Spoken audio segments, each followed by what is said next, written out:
వాళ్ళ పరిస్థితి ఏ ప్రకారంగా ఉందా? ఆడవారు ఎప్పుడు పాదం పెట్టి ఉన్నారో చూడండి. కొంతమంది అంటారు కదా, ఆడవారితోనే లక్ష్యం వస్తున్నది, ఆడవారితోనే దరిద్రం వస్తున్నట్టున్నారు. అమ్మవారు ఎప్పుడు పెట్టి ఉన్నారో ఆ దక్ష ప్రజాపతి ఎలా ఉన్నది? అంటున్నారు.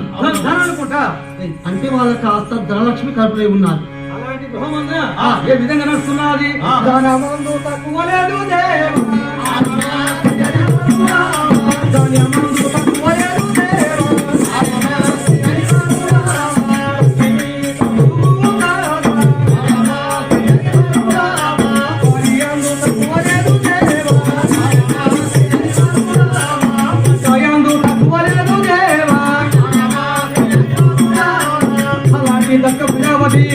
ఎప్పుడైతే అడుగు పెట్టి ఉన్నదో దాని మందు తక్కువ లేదు, దాని మందు తక్కువ లేదు.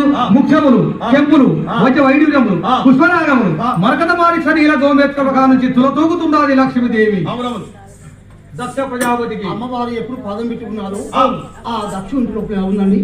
ధనమందు తక్కువ లేదు, ధాన్యమందు తక్కువ లేదు, పశువు పదార్థము. అందుకే అంటారు కోడలు వచ్చినాను, అల్లులు వచ్చినాను, రోగల గుండె వచ్చినాను, సీపులు గట్ట వచ్చినాయాలా. ఒక మసిగుంట మన ఇంటికి వచ్చి చేయాలి కూడా మంచిగా ఉండాలంట, శుభం ఉండాలి.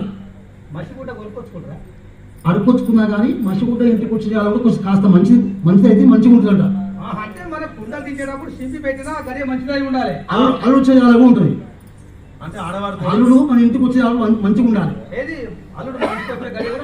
మంచిగా ఉండాలి. అయితే నాకు కూడా అర్థమైపోయింది. నేను మా అత్తగారి ఇంటికి అల్లుడైనాక, నేను నా పెళ్లి అయినాక మా అంటే ఒక వారం కావచ్చు, మా మామ చచ్చిపోయింది, మా బామ్మ చచ్చిపోయింది, మా అత్త నడువు తిరిగింది, బాత్రూంలో పడి ఇంట్లో మనసులో పడి. అంత మంచి అల్లు నా పాదము, అంత మంచి పాదం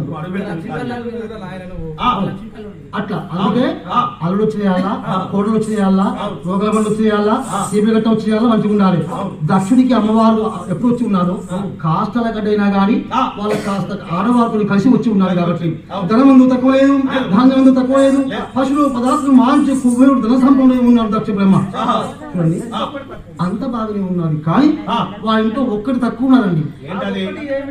అమ్మా నాన్నని పిలవటానికి ఒక ఆడొచ్చినదో ఒక మగ చిన్నవాడు సంతానం లేకుండా పోయి ఉన్నారు. సంతానం లేకుండా పోయి ఉన్నారు. చూడండి మగవారికి ఏం ప్రేమ ఉంటుంది? 10 మందిలో పోవాలి, రాజకీయం చేయాలి, 10 రూపాయలు సంపాదించాలి, 10 మందిలో గొప్ప పేరు తెచ్చుకోవాలి అని మగవారికి ఉంటుంది. అది ఆడవారికి ఏముంటుందండి? అయ్యో పరమేశ్వర, నాతోటి వారికి మొత్తం లగ్నాలకు కళ్యాణం అయి ఉన్నది, వాళ్ళకు పెళ్ళి ఆ పాపతో చల్లగా ఉన్నారు.